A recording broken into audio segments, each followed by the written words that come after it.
So Amanda Durkan is my name, and I do anything I can get my hands on. At the minute I quite like lampshade making, bookbinding, leatherwork and box making. I grew up surrounded by creativity, and my parents were always really encouraging of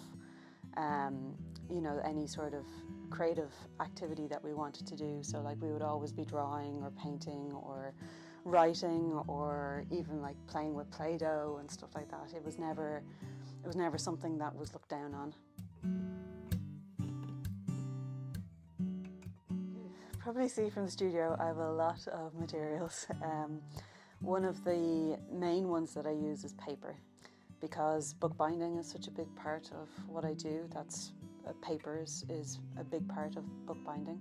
I use Japanese paper, and I go directly to the Japanese factory where they hand make the paper, which kind of cuts down on the amount of transport that the material has to make. Another type of paper that I really like is Nepalese Locta, which is handmade in Nepal. That's a sustainable plant that it's made from as well. And this one is hand-dyed, hand-printed, which is really nice because sometimes you get inconsistencies in the print and you're like, somebody actually physically made that, stamped it by hand, and you can see it in the material, which I really like. So yeah, some of the papers, when it comes time to buying papers, I'm in heaven. I just love it. I have to make sure that I don't go too wild and buy everything that's in the supplier. Yeah, I love it. The types of materials that I use, where I get the materials from, that's also really important to me, because I want to contribute to positive kind of material and supply chain setup rather than a negative one, and it's one thing about the material, but it's also about the people who make the material. You don't know how those people are treated, so I'm trying to make choices that are both sustainable and ethical. So usually when I go to make something, I'm looking through the materials that I have and kind of matching and being like, okay, well, this would go lovely with this, and then once I decide if we take bookbinding as an example, once I decide what the material is that's going to be on the outside versus the material on the inside versus the material that's like the actual pages of the book, then it's kind of plain sailing from there. So often it's the material itself that kind of inspires me. It's also really nice to consider new processes and new types. So the bookbinding, for example, these are very kind of well-known types of books. So like the Coptic stitch is well known, the case bend, these are all like processes that are very well defined, but it can be nice to experiment with different things. So maybe there's pockets you might want to put in the cover, or maybe a different type of closure that you add to it, or maybe a completely different type of book, like a notebook, a soft cover notebook rather than a journal style.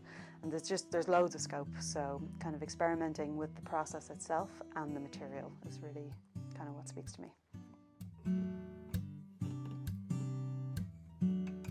And sometimes the process of making the thing isn't necessarily about whether you come out with something that's perfect at the end.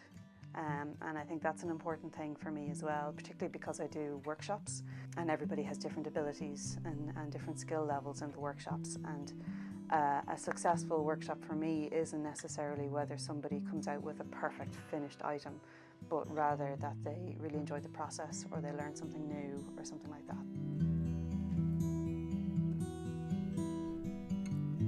I find it's very difficult for me because I am a bit of a perfectionist. So trying to make sure that everything is perfect it can take the joy out of the making of the thing, I think, as well. So I try and focus more on the process and enjoying the experience of the thing rather than the end result of the thing. So it's more about the output rather than the outcome. So like what you're doing is where the creativity happens for me, I think. Because you could spend your whole time trying to be absolutely perfect and hating it because it's never going to be perfect. You know, if it's handmade, there's always going to be something that, you know, like one stitch might be slightly off or something like that, and it entirely doesn't affect the result. But if perfection is such a thing that is kind of holding you back from the enjoyment of it, then I find that can be tricky. So for me, creativity, I remind myself, is about the enjoyment of the process, the mess of it as well, because there's times when, you know, you've got well-defined processes and you can follow them step by step. But if you want to try something new, that can be a very messy process. Like maybe you're going to throw different things together. So you might say, this piece of material with this paper, with this piece of leather, I'm just going to mash them all together and see what comes out of it. And that's the fun of it as well, the joy of it. And that's actually where the business name came out of as well. So it was the idea of taking all of these different things and squashing them together. And that, you know, you don't know what you're going to get out of it, but if you enjoy the process of it, it kind of doesn't matter what comes out of it in the end. I think there's a lot of people who were shot down at an early age around being creative, you know, that they were like, oh, that's you can't make money out of that, you know, you can't pursue that creative thing, you have to get a real job. Or, you know, they were told when they joined the school choir that, oh, you have to mime, you're not good enough, you can't sing out loud, you're not allowed to do that. Or, oh, that's a terrible piece of drawing, you know, you shouldn't be allowed to do that, you're not allowed to draw anymore, you're too bad at it. You know, all of these terrible things that people have been told growing up, which really people internalize that and they feel like they can't do these things. And again, it's the focus on, it doesn't matter what the outcome is, you know, like it doesn't matter what the end result is. Did you enjoy having a go at it? And if you did, that was a success.